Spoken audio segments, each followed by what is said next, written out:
Hi friends, welcome to 5 Minutes Tech YouTube channel. Here is Samsung Galaxy A15 smartphone. In this video you will learn how to switch off or power off your phone Samsung Galaxy A15. First of all,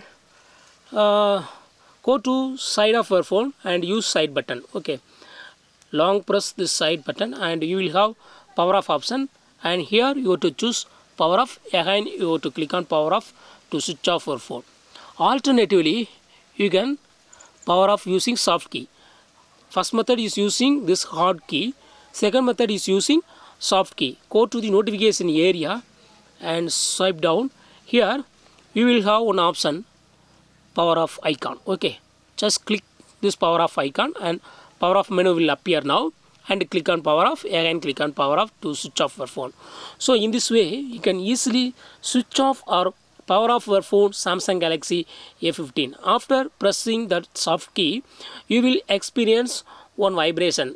Then you can understand that your phone is fully switched off. So in this way you can easily switch off your phone. Okay, that's all friends. Thanks for watching. Bye.